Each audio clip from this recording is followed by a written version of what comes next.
Swamiji emphasized on the thought that is, arise, awake, and stop not till the goal is reached. Starting with this quote, today we have Mr. Biman Gandhi as a keynote speaker. I take privilege to introduce today's guest speaker. Mr. Biman Gandhi sir is an engineering graduate with 30 years of experience in technology, business and management. He is a well-known business and executive coach, mentor and strategic advisor to various startup and established companies. He has worked as an executive director in multinational companies. Biman sir is a CEO of Sankuro. He is being strategic advisor to several medium-sized companies and many more. Sir is an executive coach for leaders for Kalyani Technoforge. He is a chairperson at BYST and director Entrepreneurship Development Cell with Pune Management Association. He has a YouTube channel, Business Wise, where he shares the pearls of wisdom. Now, I request Biman sir to take over the session. Thank you, Biman sir. Thank you very much. It's a pleasure to be on this platform and interacting with the students. Students is one of the communities that I really love to interact, communicate, and having some experience backing me.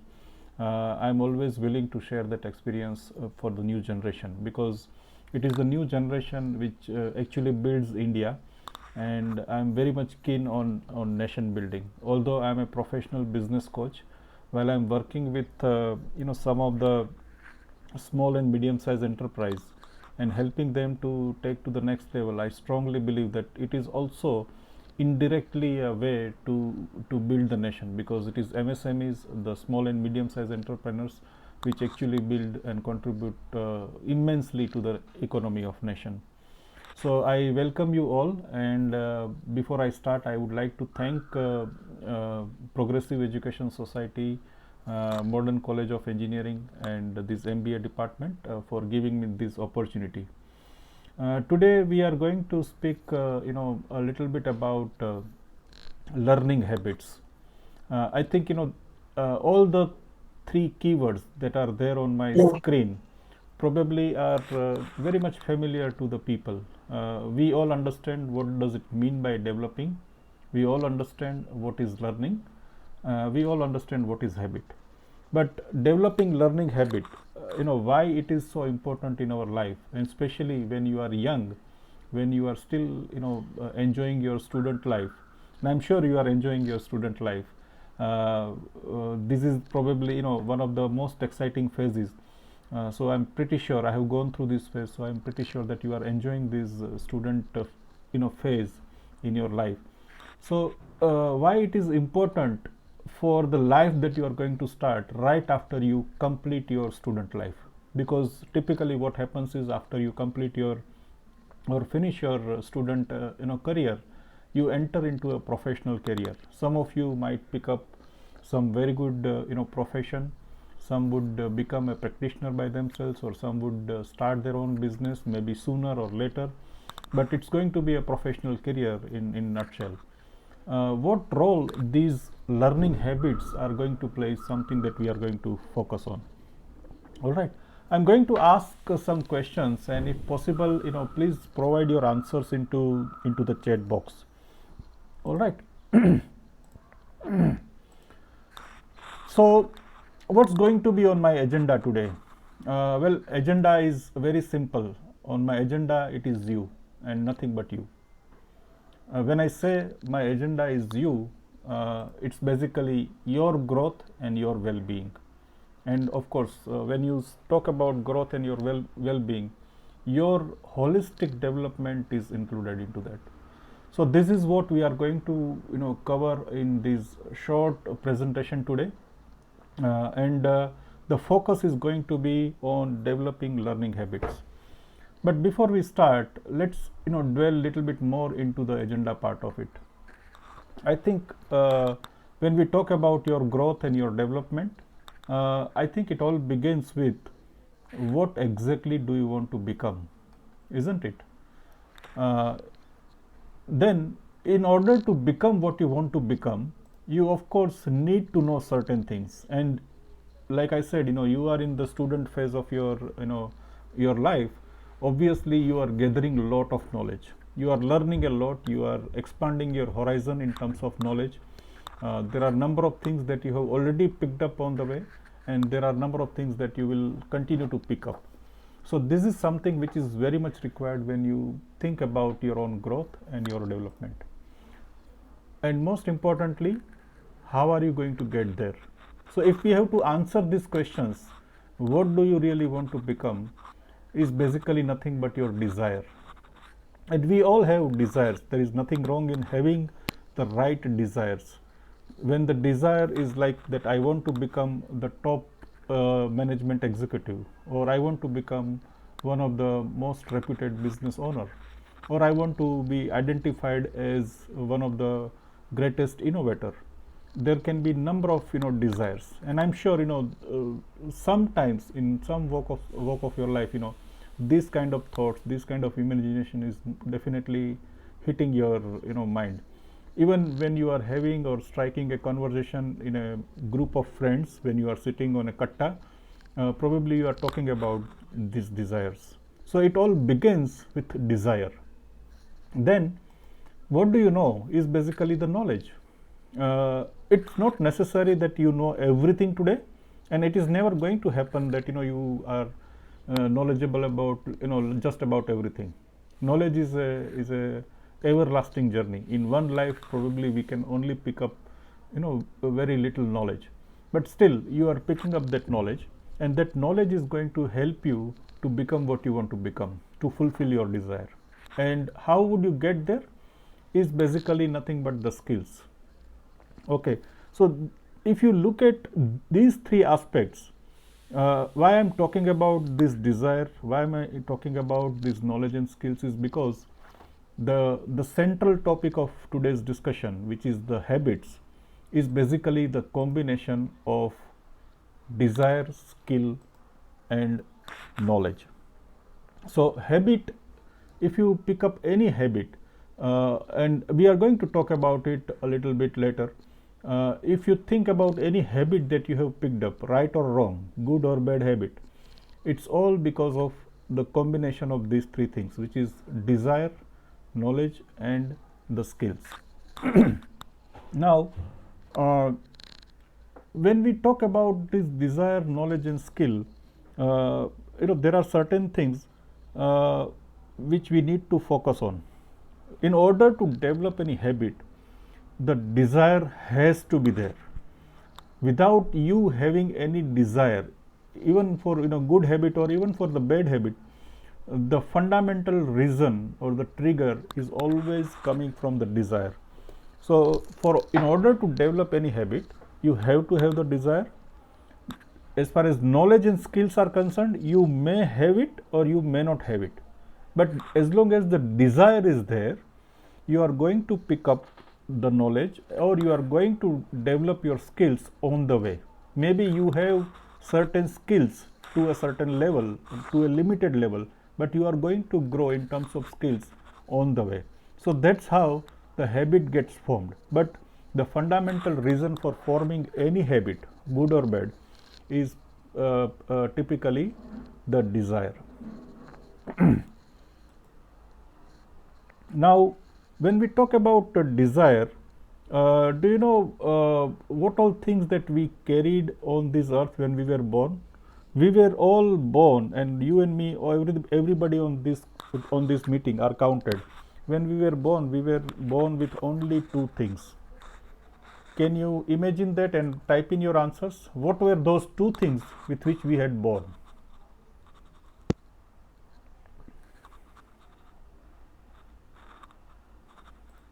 On the chat box?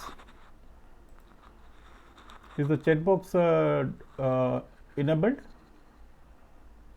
Yes, sir.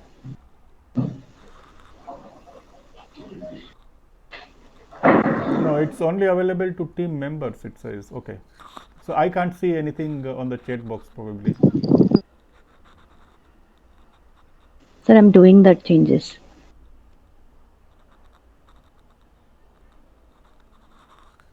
So if the question is not clear, let me repeat that. When we were born with only uh, two things.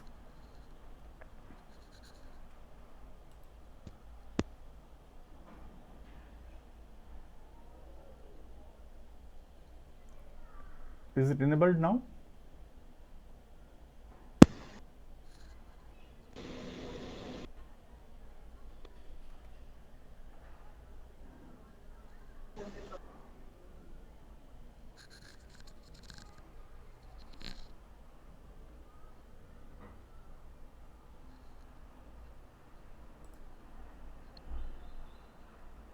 Hello.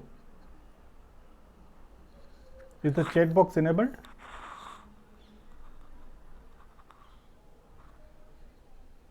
No, sir, still not. Okay. If it's going to take time, then probably we can drop that idea.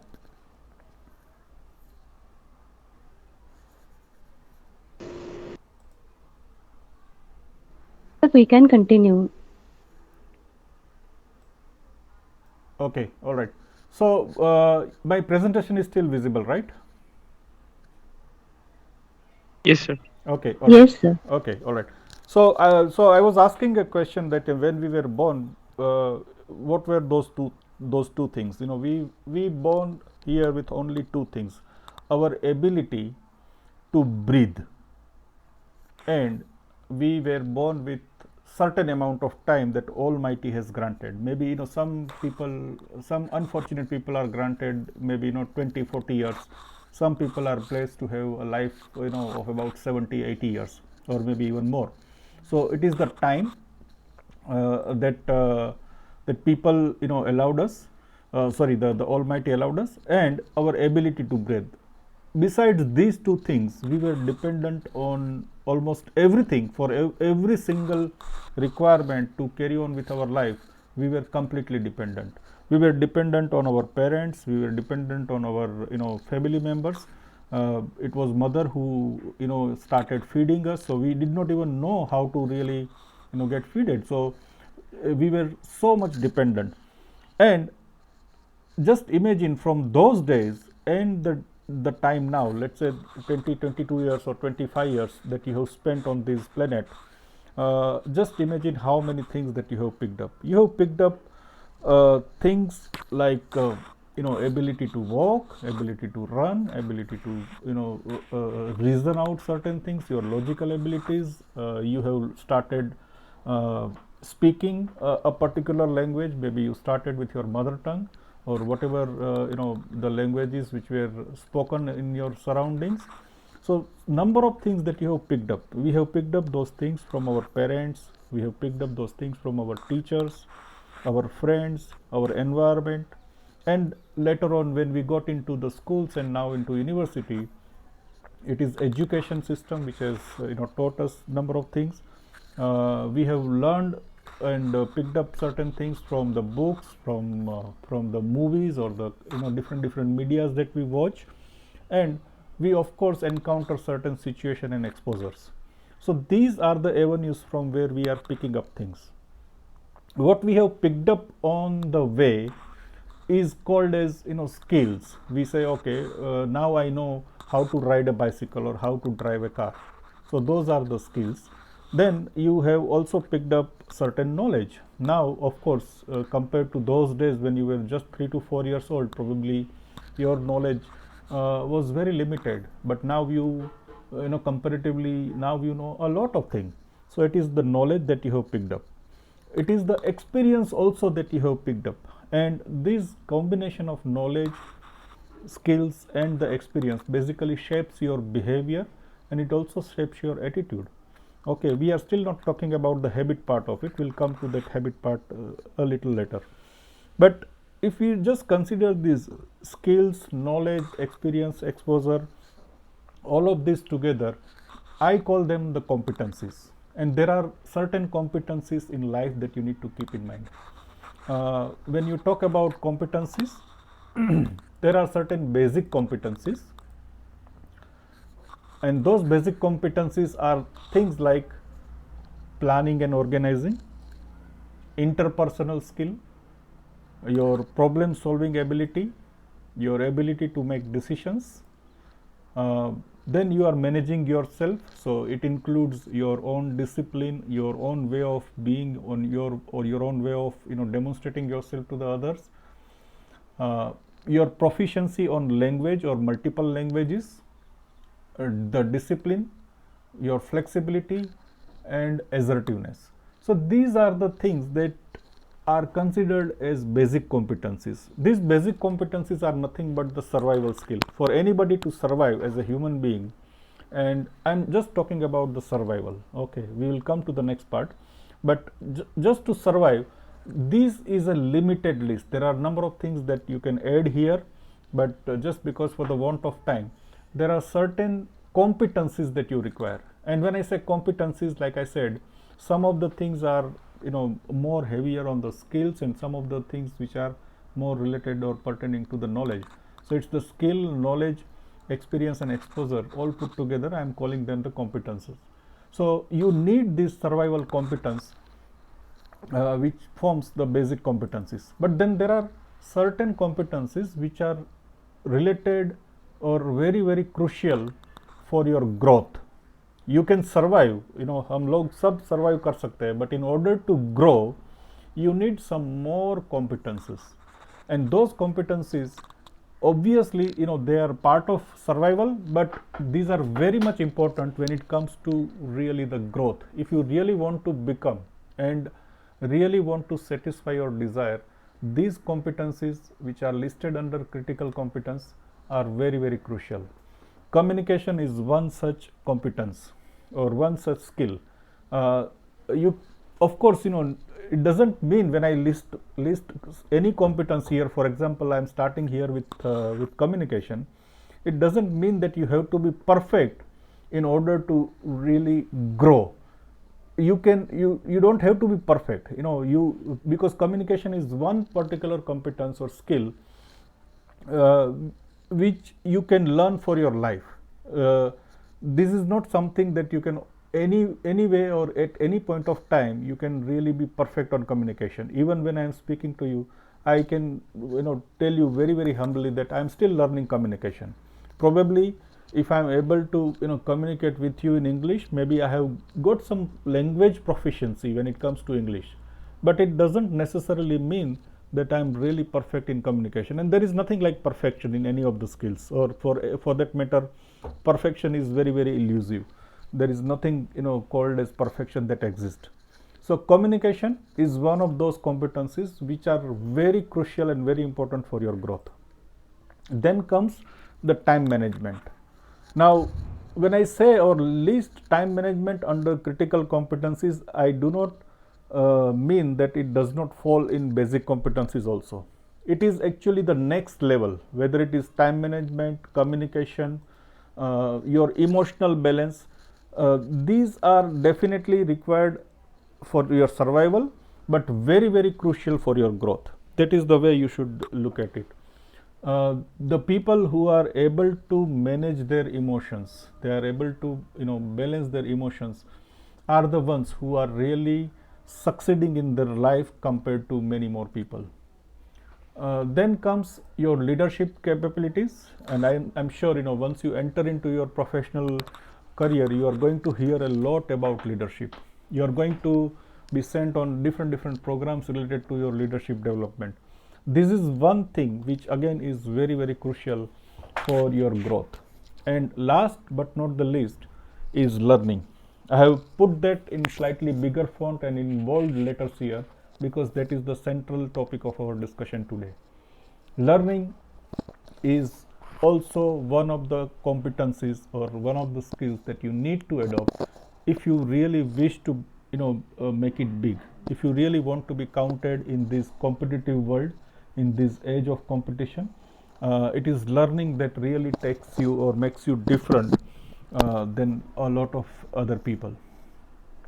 So why learning is so why hello why learning is so critical? Let's take an example of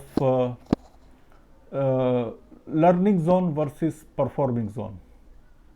Okay, I'll give you one example here. How many of you really admire and cherish the performance of Mr. Sachin Tendulkar? And I'm asking this question because as Indians, most of us really like cricket. Cricket is kind of one of the most popular games here, and Sachin Tendulkar probably is one of the most known and most popular players of the country, and of course at the world level as well. I'm taking an example of Sachin Tendulkar here to explain this learning zone versus performing zone. Hello, Yeah. Hello. sir, you are on mute. Is it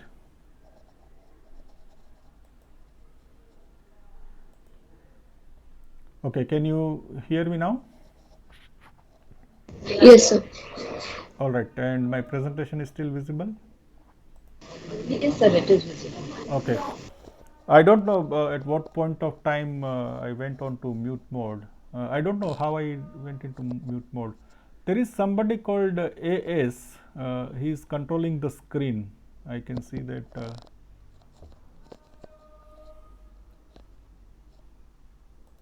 Who is AS?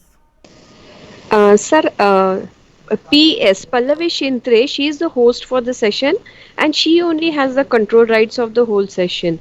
No Okay. one else is controlling it. All right. Okay. Okay, no problem. So I don't know at what point of time I went on to mute mode, but I think we were on this slide discussing about why learning is so critical. I think somebody else is controlling the screen here. There is a mouse moving with the name AS.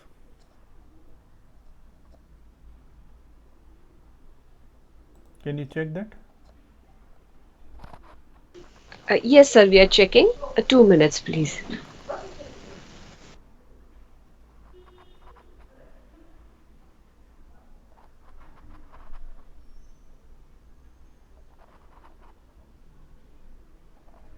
I think the presentation is also unloaded, right? It's not visible anymore on the screen. Yes, sir, the screen sharing is off now. You can you please share the screen again? Yeah.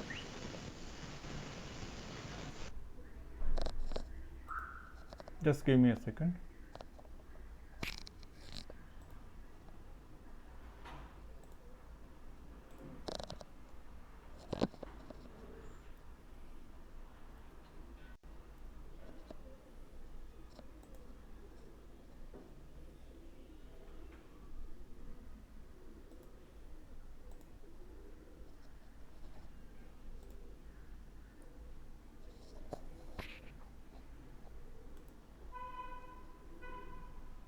Okay, can you see the screen now? Yes, the screen is visible. Yeah.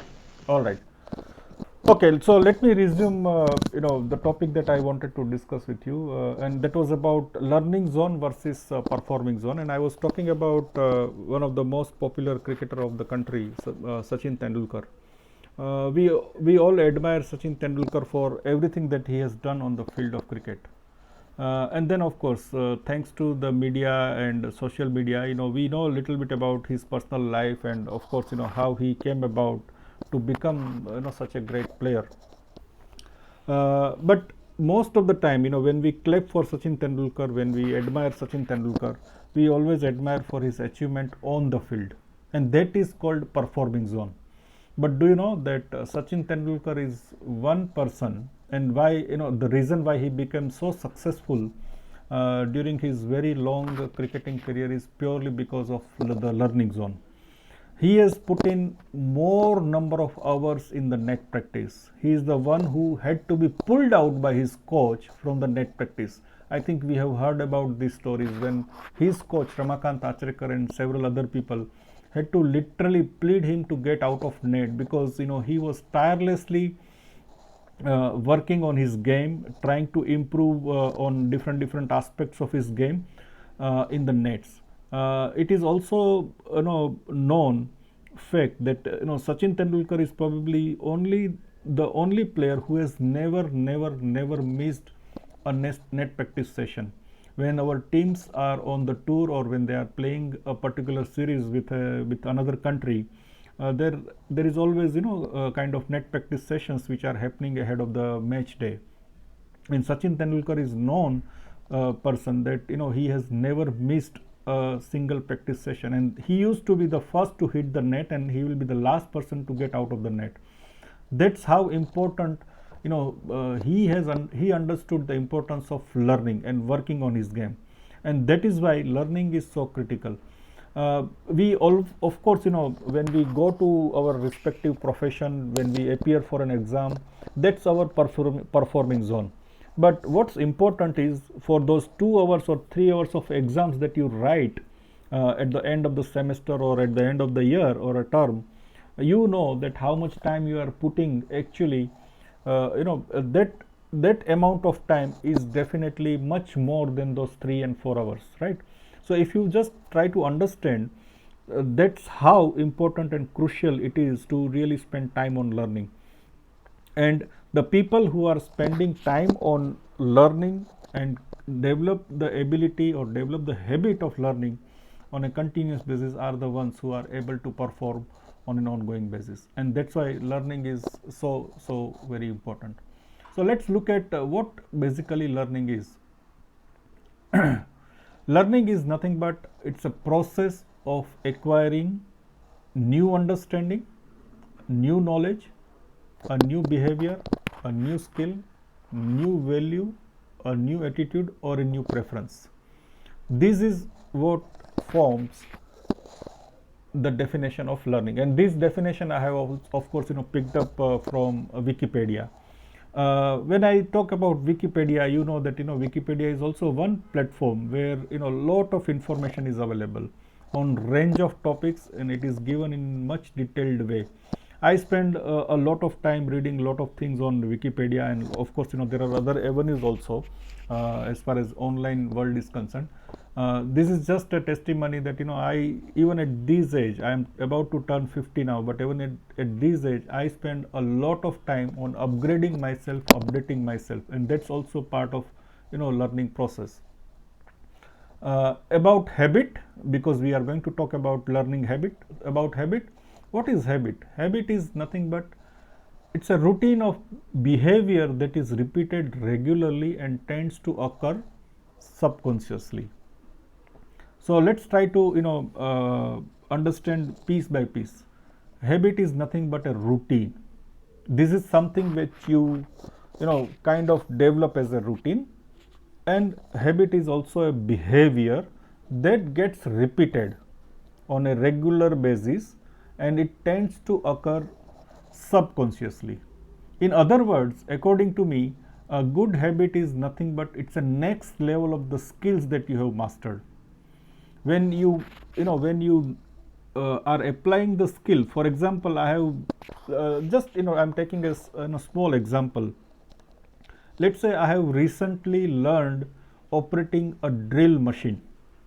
Okay, when I operate the drill machine using the skill that I have just acquired, because operating a drill machine is a skill.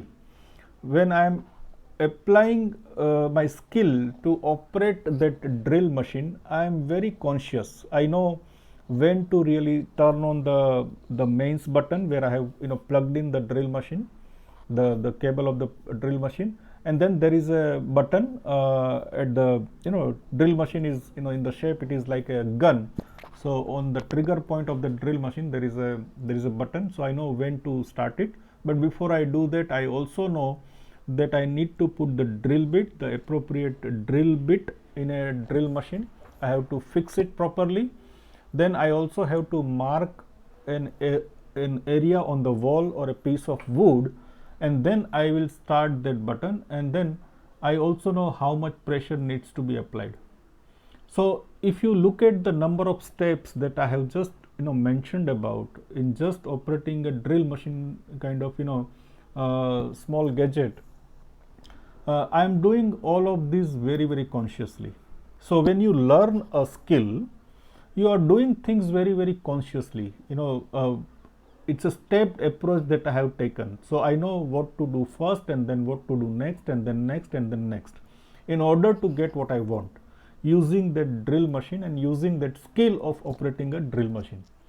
But when that skill goes to a next level, it basically becomes a habit where I need not consciously remember. I am repeating the same things and same steps, or over and again, but I'm not really very conscious. It kind of happens subconsciously, or the better word is, it happens automatically. Let's take some example of habits. For example, we brush our teeth every morning, don't we? Now you don't have to consciously remember where your toothpaste has to be applied on which part of the toothbrush. You of course apply your toothbrush on the part where the bristles are there, and then when you start brushing your teeth, it without even if your eyes are closed, your hand will put that toothbrush bristles, the bristles part of it where the toothpaste is applied, it goes straight away into your mouth, and when it goes into mouth, your lips are open, so your mouth is basically open, and you start brushing the teeth. And you know that you have been doing it for so many years, it happens completely automatically. You don't have to, or you no longer are remembering those steps, which goes into simple activity called brushing the teeth. And brushing the teeth, of course, is a good habit, right?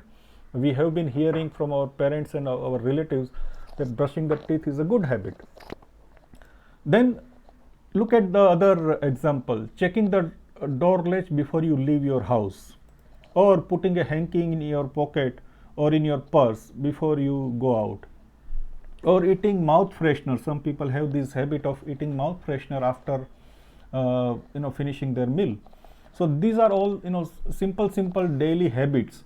Switching off lobby lights or fan, or turning off the taps before once the use is over.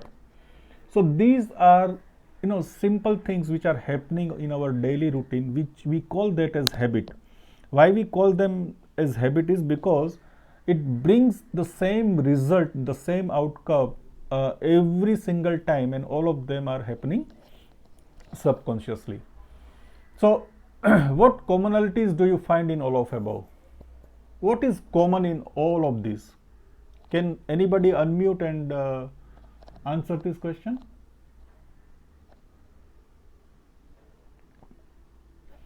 What is common in all of those daily routine habits? Anyone? Am I audible?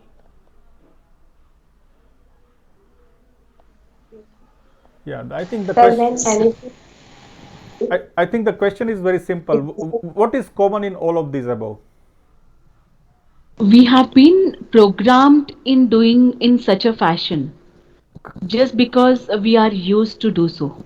Correct. You are very close. We are programmed. I like that word. Thank you. Who else would like to attempt? What commonalities do you find in all of above? We have mastered it. We have mastered it. Another good answer. Thank you. But what is common? We have mastered all those things. Yes, I totally agree with you. But So we have learnt it. we have We have learnt it. learned to do Yeah. so. So you are talking about the different aspects of this habit. What I'm looking for is very pointed question. What is common in all of these? Repetition, sir. Repetition, again very closed, like programming. What is common here is, let me answer that. What is common here is all of these happen automatically. If you are possessing these habits, your parents don't have to keep on telling you all the time, or somebody keep on telling you all the time that switch off the lobby lights or turn off the taps once the uses are over, right? Because we know that it really makes sense to turn off the tap once I'm done with it, or putting a hanky while going out. Okay, nowadays we in last 2 years, all of us have, I'm sure, and I'll be happy if everybody agrees on this, that we have developed another habit, which is like putting a mask on our face before we step out of our home, don't we? Haven't we? So this is something which actually was triggered, right? And we are going to now get into that aspect of it. But before we go into the next aspect, just take a minute to reflect on how did we all develop these and other habits. So I have just listed some of the daily routine habits, and I have added one more which is not listed here, is like putting a mask on our face. Try to reflect in next 1 minute how the hell these all of this got developed as a habit in us. And that's where the science of habit is actually is hidden, and it's a very simple science. The science of habit always begins with a cue or a trigger. There is some trigger. So we just talked about putting a mask on our face because there was a trigger. People started getting the news of, oh, so many people are getting infected. Then people got another piece of knowledge that this corona spreads because our hands are touching our mouth and our nose area several times in a day, and that's where the coronavirus enters into our body. So it's better to sanitize our hands, so wash our hands regularly, and in order to avoid catching any virus from the environment or from the air that we are breathing, it is better to put the mask. So this was the cue or a trigger. So cue or trigger is nothing but something that initiates that loop. Okay, it could be an event or a situation, like corona was a situation, or there could be a sight in front of you, something happening in front of you, that can also be a trigger. There can be some events, there can be some other aspects which basically triggers the loop. After cue, what happens is there is a craving. So and this craving is a common word. Now probably it is not applied so much in case of this corona related behavior, but there is a feeling or urge that signals the brain to seek response. So once you get the trigger, the next thing that happens is the craving. And it could, for example, when you are hungry, your stomach sends a signal to the brain that, oh, I need to have a piece of food now. Or when you are thirsty, it again sends a signal to your brain, and it requests or signals brain to seek the response. And then accordingly brain starts, brain, which is a command center, it starts sending signal to initiate a response, and that response is nothing but physical or mental action. And in most cases, if you were to take example of that, feeling thirsty, or let's say you have a craving to drink something, a glass of water or maybe a juice or some other drink, it initiates a mental or physical action. In most cases it is physical action. It commands you to go towards the fridge or the refrigerator or the place where you are storing the water, and then rest of the things are known to you. How do we go about it? How do we pour the water in the glass and then we drink it? So that's the response. And then what happens is you get the reward, and that reward is nothing but it's a result or outcome that matches your desire. You were thirsty, you develop that craving, or you saw an ad on television. Let's take an example of how these things happen. Let's say you saw an ad on television where let's say it's a soft drink ad. It was just a sight for you, but then somehow it triggered a craving in your mind, and that it requested the response. It seek the response from the brain, and then brain commands you to go towards the fridge and pick up the bottle of Pepsi or Coke which was stored in the refrigerator, and you get the reward. And what reward you get is you get a satisfaction. And we will look at those reward part also, how those different rewards are playing in our mind. Because when we talk about the reward, it's always, habit is always about getting that reward. So everything revolves around the reward. For example, primary rewards are like food, water, shelter, comfort. So and your safety needs, you want to be very safe. For example, today is very cold in Pune compared to last few days. I think the temperature in the night was around 12-13 degrees. So you suddenly pull out the jacket, or you don't feel like going out of your rug. That's your safety need, your survival need. There are other basic needs, which are food, water, shelter, comfort. And there are secondary rewards. The secondary rewards are in the are things like you need money, you need fame, power and status, recognition and approval, uh, uh, emotional rewards like love and relationship, and also the personal satisfaction. But basically it starts with cue. For example, we talked about one of the habit of brushing the teeth. What was the cue, or what was the trigger in that case? Was a foul smell when you wake up, because we had eaten last night. If you did not have a habit of brushing your teeth before going to the bed, and even if you had that habit, there are a lot of biological process and chemical process that takes place inside our stomach, which basically generates foul smell when we wake up. That's the trigger. What is the reward that you are looking for? Is you are looking for fresh and clean mouth, and then everything that happens is basically between craving and response, and then you take mental and physical actions. So if you can relate, the habit, how it gets formed, is purely because of this cycle of cue, craving, response, and reward.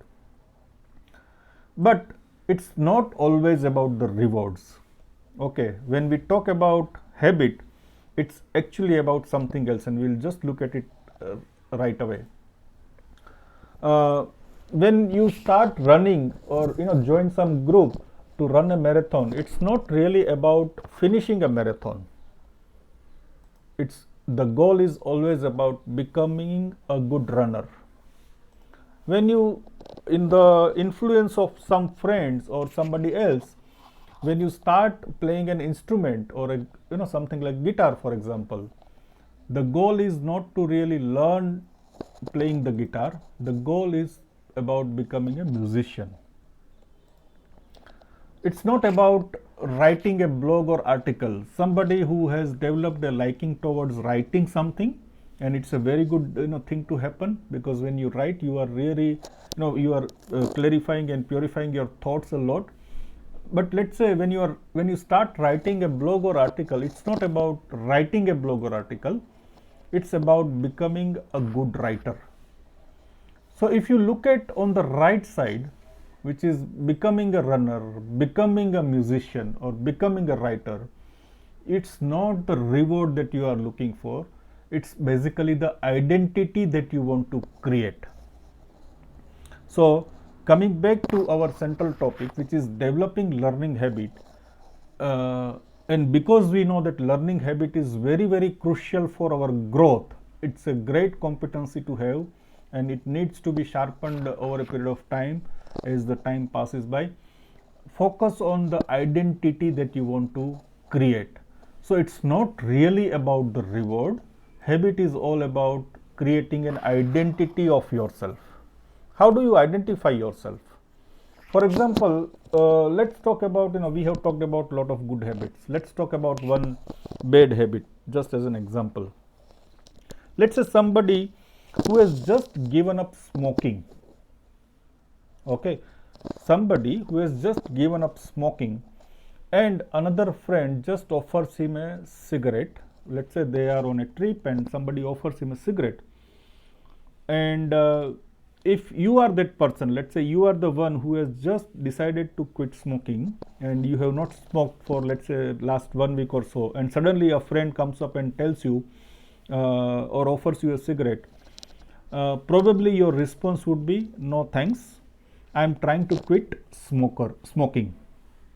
Right, that could be an answer. Is that a good answer? If anybody can respond to me. You are trying to quit smoking. A friend came to you after a week after you left smoking, and a friend just comes and offers you a piece of cigarette, and your answer is, no thanks, I am trying to quit smoking. Is that a good answer? No, sir. Okay, then what would be your alternate answer? I don't smoke. Exactly.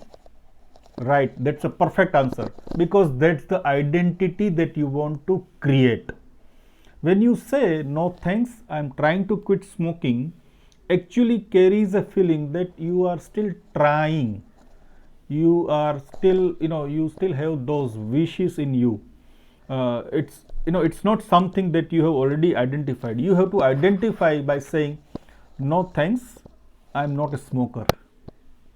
Okay, when you say I'm not a smoker, I'm not a smoker is an identity. Even if I'm a smoker, if I say I'm a smoker, that's also an identity.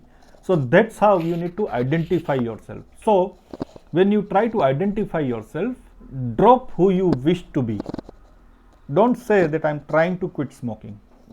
Trying to quit smoking is still a wishful thinking, and that's why you should drop that. Rather, act like a person who you want to be. When you say no thanks, I'm no longer a smoker, or I'm not a smoker, that means you are already acting like a person who you want to be. It's like, visualizing that, and you are trying very hard to become a person that you want to become. And then, of course, what's important is to shift your behaviors as required by what you want to become, which is a new identity. Earlier you were smoking cigarettes, but your new identity is of a non-smoker. So accordingly you need to shift your behaviors. Of course, the time will not permit, otherwise we can go into the details of how can we really, shift those behaviors, in a stepped manner, so that you can really stick to the new identity that you want to create for yourself. So basically, forming a habit or developing any habit is a journey from what you wish to be to what you want to become. Coming back to learning habit, let's look at some of the cues or triggers. Okay, what could be your cues and triggers? Your triggers could be you surrounding yourself, or you be in the company of learners. If you really recognize that, okay, learning is a very, very crucial and critical competence for my growth. And why growth is important, by the way? See, we are human being and we all have immense potential. We sometimes, don't even realize what potential we carry in this small life of 70 years. In the entirety of, infinite time, probably 70 years is just a tiny dot. But 70-80 years of life, still we are, stuffed with so much immense potential. We all have ability to grow, and growth is a fundamental characteristic which is built into our genes. You remember the days when you were a small baby, dependent on so many people around you, but you still had a craving to turn and flip, and then, you started crawling. So right from those days when you were just lying on your back and left unattended for some period of day, from that situation you started crawling, then you attempted to sit, and then you started, holding maybe a chair or a bedside, and started to get up on your feet, and then you started to walk, and then you started to learn bicycle, and so on. Yeah, so these are different stages of growth. We never stopped from growing. The moment you start growing, you basically start declining and you become extinct, and that's why growth is important. Talking so one thing that we need to really understand here is that growth is an inevitable process. It's like a change, it's the only constant is change. We keep hearing this so many times. Likewise, the growth, which is synonym to change as far as I am concerned, is inevitable. And for growth to happen, and if you really want to, make it different and create a different future for you, it is the habit or learning habit which you need to really focus on. And therefore, you need to focus on the science of habit. So we come back to the science of habit, talking about these cues and triggers. You need to stay away from the people who are not really, so optimistic about learning. In the other words, you need to surround yourself, or to be in the company of the people who are learners, people who are talking about new things, people who are, sharing knowledges, uh, people who are, always looking forward to explore new things. You should be in the company of those people. not the otherwise. Another thing that can help you is to make a learning list, just like a to-do list. Once you start your professional career, you will get to know about this to-do list and daily task, and there is something called as daily work routine also. Likewise, you should have your own personalized learning list. And when I'm saying this, I really feel very proud. If I can show you after this presentation is over, on my screen you will always see, in my windows I have created one bookmark which is called as learning list, and this is something that I have been following for nearly 15 years now. Right from my professional career, I have been following this learning list. I keep adding number of things that I think I need to know about it. I need to know a little bit more about it. I need to learn this. I need to master this skill or learn about that particular aspect. And that really helps you, because when you are really idling and when you feel bored, when you have nothing to do, it is that learning list which comes very handy, and you start exploring things around it. So making a learning list, or creating your just like a to-do list, I think really helps you. That becomes your trigger. If you don't know where you want to go, you probably will not get there anyways. So it's like, defining what exactly do you want to learn, that also can help you, and that acts as a trigger. Then set your learning goals. Just like you set different goals in your life, you should be setting some learning goals also. Acclimatizing yourself with learning avenues. There are so many things. When I was growing up, probably the books or the libraries, the typical libraries were the only avenues where we could go and learn about new things. But today there is a whole lot of online world, which of course anyway is keeping you busy on different counts. You should be engaging with those learning avenues. Other things that you can do is, apart from reading, is like I said, on this online world you get lot of visual stuff, like you can watch videos. I watch a lot of videos throughout the month. Almost every day I can say that I keep watching or listening to some good stuff which I think is adding to my understanding, and it is expanding my dimensions or my horizons. I also try to get into opportunities where I can speak, because when you are sharing the knowledge that you have gained, actually you get more and more clarified about it. For example, if I were to do this presentation on developing learning habits, obviously these slides are not ready maybe about a week back. So when I was requested by your college that I need to speak on this subject, obviously I had to invest some bit of time. But when I invested in the time to gather this information, collect this information, while I am speaking to you, I am also clarifying with myself. So engage yourself into reading avenues, watching and speaking. Sorry? Did Then another thing that you can do is to be a part of the forums or the group or networks, where you can again get to know about newer things which are happening. Don't assume that you know everything. Okay, the moment you assume that you know everything or you know enough, I think that will be start of your decline. And that is why it is important to be in the company of good people. Like I said, there are lots of forums. There is a club called Toastmaster, for example, which actually works and does a great job in terms of developing your public speaking ability. That's also an avenue where you can learn a lot. There are lots of groups, networks. I am representing Pune Management Association today. Pune Management Association is also one of the networks. You can be part of this network. Some of those forums and groups are either comes to you as at completely free of cost, or sometimes a very nominal fee. Try to indulge yourself into this, because this is where you are going to get your triggers from. This is where you are going to get interested into completely a new world. Today probably you are not very clear. Maybe you are very clear that okay, I understand that learning is important, developing learning habit is important, but I don't know how to go about it. I don't know where am I going to get my triggers from. So these are the different areas that you can look at to get your triggers. What happens next is craving. How do you take care of your cravings, or how those desires get generated? you can offer to share what you know or what you have learned.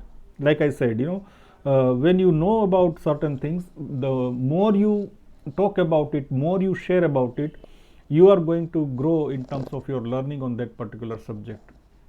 Make it very obvious. Keep a book on your table, or use the gadgets which keeps reminding you about taking care of your learning schedule, or even developing learning schedule is also one of the things. When you are engaging into any conversations, try framing an argument, because in the process of framing an argument, basically you are going to talk about your viewpoint on the subject. For example, there is a discussion about repealing of farm laws, or maybe there are some assembly elections which are going to come up. I'm talking about some current affairs, or there is a discussion about this Omicron impact, or there is a discussion about the global economy or climate change. When you are going to present your viewpoint, you have to collect some information, because you are going to put your viewpoint in a form of argument. So when you are trying to frame your argument, that compels you to gather some knowledge, because you don't want to look very awkward when you are going to put forward your viewpoint. And maybe that is not limited only to one sentence or one argument. Maybe you will engage into whole discussion, or if you are participating into some forum, that also will require you to prepare yourself. So that's how your desire gets generated when you are trying to do this. Try answering the questions. People have lots of questions. I do this on one passive forum called Quora. Probably some of you might be aware, it's a Google powered question and answer forum, and I have picked up some of the topics there. For example, negotiation skills is one of my favorite topics, and I have been writing on this particular topic for nearly 3 to 4 years now. And I have given lots of answers on various aspects related to negotiation skill. People ask questions about what are negotiation traits, or what are the best tactics, or what is the the position in interest with regards to negotiation. So when I'm trying to answer those questions, obviously I also have to upgrade myself, and that's how I keep on learning and keep on developing my knowledge base. I go deeper and deeper into that subject. Another aspect is you can solve puzzles, you can attempt trivia, or you participate in some polls, because when you are doing this with utmost sincerity, it actually helps you to gain more knowledge, and it kind of compels you to go deeper. The next thing that you can do is, so the next thing which comes after Q and the craving is the response. How are you going to respond in terms of learning habit? Follow your learning schedule. Use an anchor or stack the habit. There is always the habits get developed when you are stacking the habit. That means you are using one good habit followed by another habit that you want to develop. So like, for example, we talked about brushing the teeth, and normally after brushing the teeth, the next thing that we do is probably have a cup of tea or coffee or milk, or maybe some people have a habit of eating breakfast. So these are actually called stacking. So something that comes in sequence, something that comes one after another, is called stacking the habit. So your learning, if you want to develop as a habit, you have to stack it or tie it up with one good habit that you already have. Okay, that after finishing my meal or after finishing my dinner, I will read 20 pages a day. Or before going to the bed, let's say after brushing my teeth in the night before going to the bed, I will read 10 pages, or I will watch one video, or I will answer one question on Quora, something like that. So once you start stacking it, it becomes very easy to respond to your craving of learning. Another thing that you need to keep in mind is, habit is not about getting an instant result. It never happens. Nothing happens overnight. It's about starting with a small effort, and deeply believing that okay, it's going to bring me the result in a reasonable period of time. So it's all about keeping the patience. So start small, but keep making steady progress. And then of course I want you to warn that you should be looking for some quality and not the quantity. It's not about 30 books a year or those kind of things. Always try to look for the quality. Then after you have learned something, it is very important that you also take some time out to reflect and chew and digest what you have learned, because otherwise you will just keep gathering the knowledge, and if it is not really reflected upon, if you don't think about it, okay, what does it really make a difference in my life, or what, whether it makes sense or not. If you don't spend reasonable amount of time on chewing and digesting what you have learned, probably you are going to get really bored very very easily and very quickly. So take some time out so that you are basically responding well on your learning habit, and that's where you get a reward, and that reward is nothing but you become a learner. Like I said in the previous slide, the goal is not to really run a marathon, the goal is to become a runner. The goal is not really to learn to play a musical instrument, the goal is to become a musician. The goal is not really to read certain number of books or watch certain number of video. The goal is to become a learner.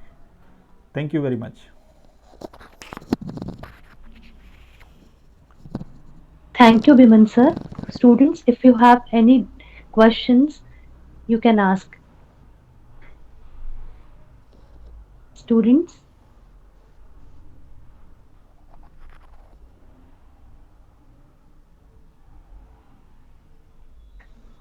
the session is open for question answer session. Students, you can ask the questions.